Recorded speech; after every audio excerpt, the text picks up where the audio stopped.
bien que la competitive intelligence soit aujourd'hui principalement l'apanage, on va dire, des grosses sociétés, il se trouve que si on réfléchit bien, c'est relativement facile à mettre en place dans une petite entreprise, dans une PME ou même, on va dire, une start-up. Si on va recruter on va dire, des partenaires ou des associés qui ont comme prérogative, on va dire, le partage de l'information, qui comprennent l'importance de partager l'information, il est relativement facile aujourd'hui d'utiliser des outils de veille ou des plateformes qui sont, on va dire, déjà de deuxième génération et donc qui sont plus accessibles pour la PME ou la TPE. Et en utilisant ça, on peut mettre dès le départ, c'est-à-dire on peut créer son entreprise ou on peut développer son entreprise autour d'une démarche de competitive intelligence. La définition de la competitive intelligence, il faut remonter à Michael Porter pour avoir une définition claire. C'est très simple, c'est une phrase qui est mise en exergue et qui dit qu'il faut apporter la bonne information au bon moment, à la bonne personne, en l'occurrence un décideur qui soit en capacité de prendre une décision et de prendre une action derrière. Il y a deux types en fait d'entreprises. Il y a les entreprises qui vont gérer ce flux d'informations et essayer de bénéficier de cet avantage concurrentiel qu'elles peuvent obtenir à partir de ça, et des entreprises qui sont exactement en position, on va dire, réactive par rapport à l'information. C'est-à-dire qu'elles sont submergées d'informations et elles ne gèrent pas vraiment ce flux d'informations par rapport à elles. Alors quel est l'intérêt dans la gestion du flux? En fait, c'est un gain de temps. C'est-à-dire, si on veut avoir une bonne compréhension d'un marché, il faut savoir gérer l'information à un instant T, et en même temps, ça nous va nous donner un avantage concurrentiel en termes de réactivité, en termes de mise en place de décisions qui vont être pertinentes et qui vont permettre de faire évoluer la société dans le bon sens. Quand on est uniquement dans la réactivité, on n'a pas ce type de choix, on va être uniquement coincé dans un environnement qui ne va pas être porteur en fait. La définition en fait du cycle de la competitive intelligence, on peut le définir en 6 étapes clés, que sont en fait la planification, le recueil ou la collecte d'informations, le traitement de cette information, l'analyse qui vient derrière, et finalement le reporting et le contrôle. C'est en fait ces 6 phases qu'on va systématiquement mettre en place dans l'entreprise qui vont permettre de faire une analyse performante qui va guider la prise de décision et surtout qui doit déboucher sur une prise d'action. Je vais faire une analogie avec une expérience que j'ai eue l'année dernière. J'ai été missionné par le gouvernement de la Côte d'Ivoire pour intervenir dans ce pays en fin 2015. Alors, la Côte d'Ivoire en fait a fait un constat. Ils ont utilisé pendant plusieurs années les services d'une société de prospective sur une période, on va dire, 20 ans, avec des plans à 5 ans. Et ils se sont rendus compte, quand il y a eu la crise en 2011, c'est-à-dire le débarquement de Laurent Gbagbo et l'arrivée d'Alassane Ouattara, en fait, ils avaient déjà anticipé, ils avaient déjà prévu, dans les 4 scénarios qu'ils avaient eus, un des 4 était exactement en correspondance avec ce qu'ils ont vécu en termes de crise interne. C'est-à-dire que ce scénario qui était défini, il était défini par rapport à une crise interne au niveau de la Côte d'Ivoire, et avec une situation, on va dire, relativement stable au niveau externe, c'est-à-dire au niveau des pays africains autour. Quand ils sont venus m'approcher, ils m'ont dit, voilà, c'est intéressant, mais on a un constat qu'effectivement, on avait pu anticiper dans l'un des 4 scénarios la situation, mais ce n'est pas suffisant. Alors ils m'ont demandé d'intervenir sur de la veille stratégique. Alors je leur ai dit, c'est intéressant aussi de développer cette notion de veille stratégique, parce que maintenant vous allez pouvoir identifier des signaux faibles, vous allez pouvoir anticiper certains changements, vous allez pouvoir voir certains indicateurs qui vont évoluer, parce qu'on marche dans un système qui est évolutif, mais par contre ça ne va pas être suffisant encore, parce que vous n'aurez pas la capacité de changer le destin de votre pays. Donc il faut aller jusqu'à la competitive intelligence pour arriver là-dessus. Qu'est-ce que ça veut dire? D'un côté, si on fait que de la surveillance, c'est relativement passif. on va se retrouver dans une sorte de fatalité à l'arrivée, un peu le même constat. Par contre, si on met en place un système, comme l'a décrit Michael Porter, c'est-à-dire d'accompagner ce système par une prise de décision et surtout une prise d'action derrière, on va pouvoir agir sur son écosystème, sur son environnement externe. Et donc du coup, on va être force active et non pas une force passive par rapport à ça. Donc c'est là où on peut voir que les positions de la prospective, de la veille stratégique et de la competitive intelligence sont à mettre en place de façon systématique. Ce sont 3 phases qui sont pertinentes, mais qui doivent être systématiquement faites en commun. En competitive intelligence, en fait, on est dans du spécifique, c'est-à-dire on va chercher de l'information en réponse à des questions très précises que se pose l'entreprise à un instant T. Donc ça veut dire que pour ses choix stratégiques, l'entreprise va devoir articuler une réponse, par exemple, à quelle technologie va prévaloir demain. Ou alors ça peut être pourquoi en fait je fais systématiquement des appels d'offres et que je rate l'appel d'offres.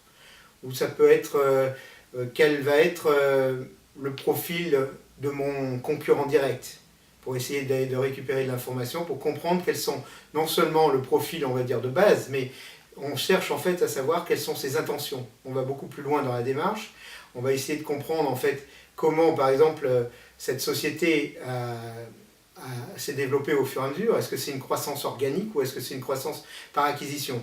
On va regarder la gouvernance. Est-ce que c'est une gouvernance d'une petite PME avec un chef d'entreprise qui est là et qui va peut-être passer la main à son fils ou qui n'a pas de descendance, ou est-ce que c'est la filiale d'un grand groupe?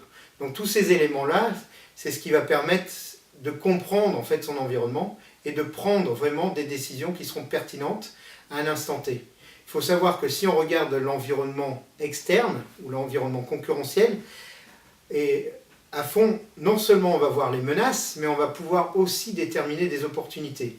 Ces opportunités, elles peuvent s'articuler comme des alliances, comme des partages de marché, pour essayer d'interagir, ou mettre en place, on va dire, des collaborations plus fortes, qui ne sont pas envisageables au départ quand on considère qu'un concurrent, c'est un concurrent absolu.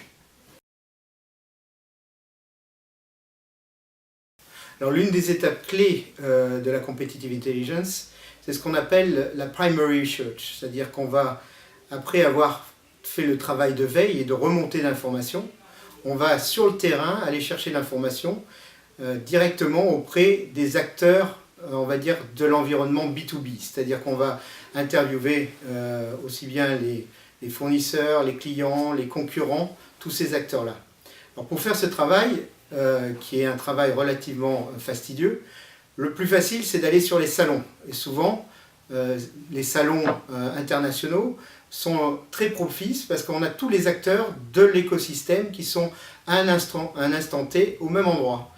En plus, si on considère cette notion de salon, ils sont principalement dans une démarche de vente. Et donc ils sont très ouverts à tout ce qui va être, je dirais, de présentation de l'information, de répondre à une problématique du client. Et donc ils sont particulièrement ouverts à la discussion.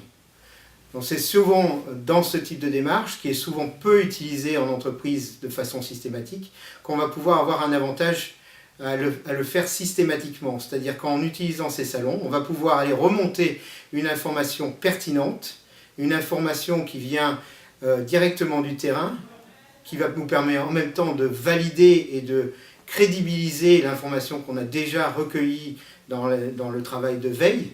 Et ce travail va être très efficace parce qu'il va nous permettre à la fin de donner des réponses pertinentes aux problématiques que s'est fixé l'entreprise. Le pays qui est le plus en avance, c'est les États-Unis, parce qu'ils ont pris une avance dès le départ. Michael Porter étant américain, dans les années 80, ils ont mis en fait en place ces cellules d'intelligence économique, et en parallèle, ils ont mis un code éthique. Donc on suit systématiquement quelque chose qui est transparent et clair. Après, on va voir que ces cellules d'intelligence économique sont centrés différemment, on va dire, parce que le marché américain est plus tourné vers le marketing, alors que le marché européen est plus tourné vers tout ce qui va être R&D. Donc on va retrouver en Europe beaucoup de cellules d'intelligence économique qu'on va appeler TechWatch, ou CTI, Competitive Technical Intelligence, qui vont être plus focalisés sur les technologies de demain, sur tout ce qui va être innovation, sur tout ce qui va être développement dans ce sens-là. Donc on va voir des grosses différences d'approche par rapport, on va dire, à un marché américain qui est plus focalisé sur le marketing. L'industrie pharmaceutique ou l'industrie IT utilise énormément en fait des gens qui sont dans cette fonction de competitive intelligence. Quand on se rapproche maintenant des industries plus traditionnelles, elles ont moins besoin parce que le cycle de vie d'un produit est beaucoup plus long, parce que les investissements en ce qu'on appelle en entrée ne sont pas aussi conséquents. Donc il y a peut-être moins de développement au niveau de la competitive intelligence pour ce type de profil. Alors, si maintenant je regarde par rapport aux différents participants qui ont assisté à nos formations, on peut remarquer qu'ils sont souvent dans une phase en fait, de montée en puissance vers la competitive intelligence. Mais ça ne veut pas dire qu'ils ont tout développé à un instant T. Il y en a qui sont au début de la démarche et qui viennent se former. Il y en a qui viennent se former pour récupérer, pour mettre en place déjà ces outils de veille technologique ou veille concurrentielle ou veille stratégique. Et il y en a effectivement qui ont déjà des outils et qui veulent monter en puissance pour accompagner la prise de décision et accompagner la direction d'entreprise. Donc en fait, on a un panel assez large et je dirais que chaque entreprise doit voir où elle en est, sachant qu'il n'y a pas de competitive intelligence sans veille stratégique dans l'entreprise. C'est ce qu'on a vu tout à l'heure. Donc c'est ça qui est important de comprendre, c'est qu'on va monter en puissance et que la recherche d'informations primaires ne peut que passer à partir du moment où on a déjà fait le recueil d'informations secondaires. Donc c'est toujours dans une même démarche d'évolution en entreprise. Pour faire évoluer en fait une cellule de veille en entreprise, il faut que les acteurs qui sont vraiment des opérationnels de l'outil autour de ça aient une bonne compréhension de comment ils vont pouvoir piloter et faire en sorte qu'il y ait un lien naturel avec le pilotage de l'entreprise. Donc cette approche, qui est une approche qu'on va appeler bottom-up, a besoin de faire ressortir à un moment des éléments qui vont permettre après à la direction de prendre une décision plus approfondie. Par exemple, si je fais remonter des indicateurs, si je fais remonter par exemple des signaux faibles ou des facteurs clés de succès, il faut qu'après on ait un pilotage de l'entreprise qui aille plus loin dans la démarche, qui va aller sur le terrain pour vérifier, pour compléter, pour approfondir ça. Et c'est uniquement à partir du moment où on a recréé en fait ce puzzle par rapport à cette prise de décision que ça va avoir un impact fort au niveau de l'entreprise. De la competitive intelligence aujourd'hui, elle est principalement ancrée dans les grosses entreprises, les multinationales.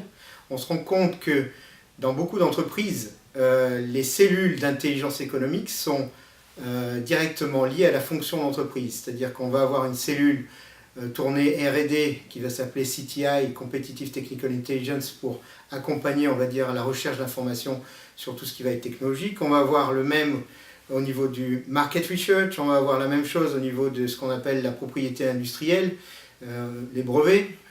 On va avoir la même chose au niveau de ce qu'on va appeler la prospective ou l'engineering intelligence.